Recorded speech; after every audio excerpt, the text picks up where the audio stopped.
It all starts with who you are. Who you are is more important than what you do, because who you are is your character. And your character is an accumulation of your thoughts, your habits, and your priorities on a day-to-day basis. Because those three things determine the choices you make, and the choices you make you who you are. What the caterpillar calls death, the world calls a butterfly. And that's just so in the pursuit of the person that we're supposed to become, those dreams, those ambitions, that elevated mentality, that version of who we're supposed to be. We must let an old version of us die. See, a caterpillar with wings can't fly. It must change its body. It must let its wings expand. It must go through a metamorphosis, a process of preparation, so that the transformation into a butterfly is possible and is painful, and you'll feel confined and it will be uncomfortable. But all of that is necessary so that when the day comes, you can spread your wings and show the world how beautiful you are. There will come a test, one that's more challenging than all the rest, a test that will come up and reoccur daily until you face it. You will stand there and wait for you to stand with both feet. 10 toes down and say, I'm not running this time. You see, inside of every one of us, there a history of bumps and bruises and blows that we've taken, that have left us with fears, that if I get too close to the fire, I'll burn. If I fight too hard, I can lose. I can be embarrassed. I can lose it all. If I go all in, if I burn the boats and try to take the island, what if I get there and I find them on an island by myself? You see, a hidden coward wants to come out inside of all of us, but you have to remember, you have to fight that fear, that if you're the first to ever take the island, then the island is yours. Champions find a way to make it happen. No matter how long it takes, they find a way. Don't be ashamed to say you're nervous, but find a way to get over it. You thought you was just going to have a dream and a go, and you were just going to wake up and just rock into the sunset. It don't work like that. You have a dream, and then life punk you, and say, do you really want this? It's a part of it, but I pay it too much. My greatest moments didn't come from my greatest moments. My greatest moments came from my greatest defeats, because it was doing. My defeat that I had to find a way to get back up. Your job in life. My job in life is to step out of our comfort zone. It is to step out of our comfort zone, because we know that staying in our comfort zone is going to hurt. It's going to create a lot of regret.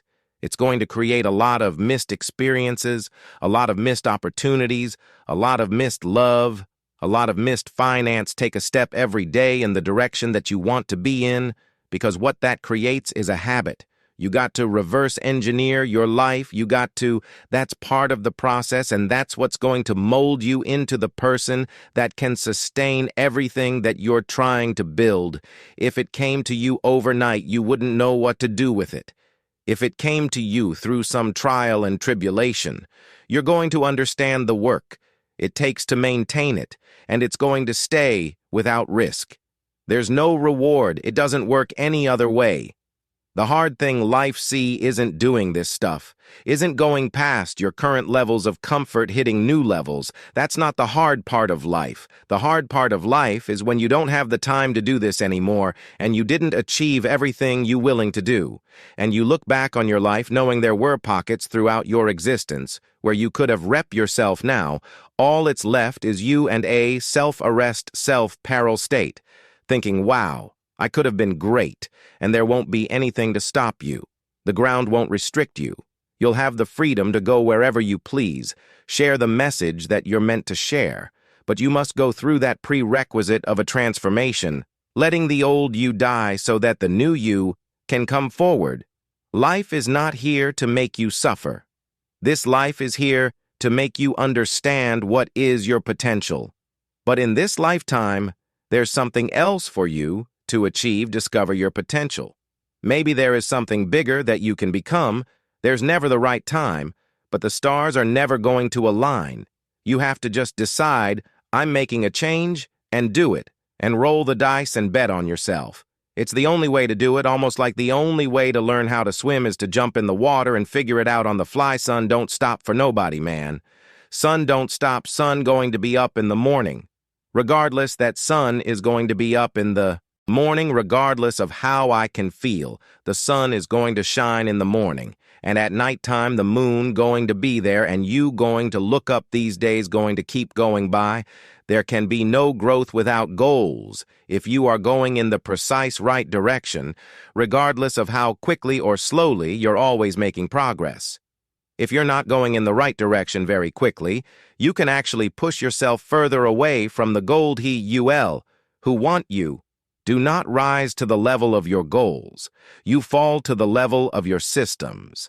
Never make a decision when you're in the valley. Always remember that, never make a life decision when you're in the valley, because oftentimes when we're at our lowest, we go through adversity, opposition. When something is tough, we make a permanent decision over temporary condition. Never make a permanent decision when you're in the valley. There is no one on this earth who is like you. You're the only person who can do what you do, who has lived your life, has internalized your experience.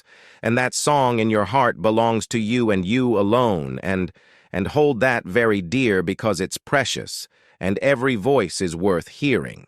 So whatever story you have, whatever you want to say, keep it close and hold it dear and stay true, and you'll be fine. Bruised, marked, and scarred. But if you've scarred, it means you've healed, because scars don't come where there is a wound. Stand and fight again. Take the test of a man, test of a woman, and pass. That happiness and success is available for every last one of you. But I'm going to tell you what you're going to have to do. You're going to change your mindset. If you planning on being successful, you have to change this here. The difference between successful people and non-successful people is right here. It ain't no difference, it ain't none. I ain't got no more than none of y'all got. God gave me the same thing he gave y'all, but you have got to change your mindset. If you want to become the best version of who you are supposed to be, risk is required, period. Whatever success means to you properly, define it. But always look at it in terms of, do I love what I do? Do I know what I'm doing? If opposition and adversity happens, will I still believe in what I'm doing? Can you be committed to the process of what you're doing without being emotionally attached to the results of what you're doing? Can you be committed to it in the midst of opposition, in the midst of adversity? Because if you can be committed to it in the midst of opposition, in the midst of adversity, now you can believe in it. So when it goes wrong and it doesn't play in your favor, you can still believe in what you're doing, and you're not going to run love what you're doing, know what you're doing, but above all, believe in what you're doing, man. Practice makes improvement. You can always better your best. You can always go beyond anything that you have ever done. You never hit a state of perfection. You're always bigger than what you do. And so all you're looking for are new breakthroughs through practice and practice and practice. You'll get better and better and better. You become a drifter in life. In other words, you are like a rudderless ship. You are not going under your own power. You are letting the currents of life, of circumstance, of the opposition determine how you feel, how you think, what you experience. I think it's believing in the 85 old version of you who's exactly who you want to be, and then ruthlessly looking at the discrepancy between the pittance of a human that you are now compared to that man or that woman, and then step by step breaking down the many differences and starting on the first one and pulling the thread. The idea that self-love is holding yourself to a higher standard than anyone else does. You believing in you more than anybody else does, no matter what tragedy we go through. We are still great. We are still magnificent. We are still significant. You must remember who you are and whose you are. Don't allow the tragedy that happened around you be the reason. Reason you quit believing that you could do great things. We are more than what happens to us. We are move on, straight up, move on, forget them, lay hold of it. You lay hold of it, and when that thing tells you to quit, you look at it in his eye and say, I ain't going nowhere. I will break you before you break me. You will not defeat me. You will not destroy me. Some of you are so ignorant. You've been through so much hell. You going to quit now. You should have quit 10 years ago. You should have been quit. You don't quit now. It's the 10th round. You got 2 more to go. And when you get to success, it's not about skill. When you get to a certain level of success, it's about stamina. It's about stamina. It's about, you won't break me. You can't take me. I fought too long. I fought too hard. As life unfolds, life comes at you with so much. It's going to be certain seasons in life to where you're in a season of just enduring. You just got to endure right now, right? Whatever you're going through, sometimes you're in that season of, man, it's time to endure. Those things are necessary so you can become a different version of yourself, and you can grow and learn from these experiences. So one day you can go back when somebody else is going through something and you can share them.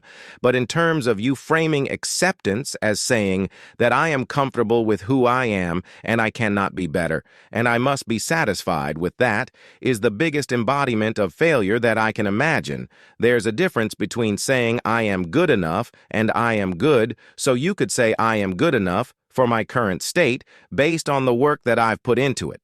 But I could be better. You can accept that the work that you have done has created the outcome that you've created, but you do not need to accept that the outcome that you've created is the end all be and the last outcome that you need to have.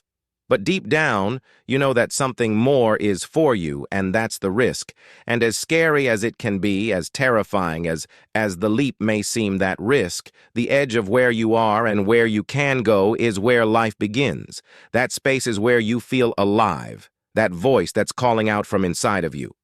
It may not be the voice of encouragement. It may be the voice that says, stay where you are. We're comfortable here, and it will give you every reason and sell you every clause of why it makes more sense to stay, and the place where you can go, the version of you that awaits. It won't say a word. Can you sustain the failure to opposition and the challenges? Because the one thing I can guarantee you going to get hit with opposition and adversity, Doc. I don't care how cute you are. I don't care how strong you are. I don't care how nice you are. It's coming to see you. I don't care how grand your dreams and your goals are.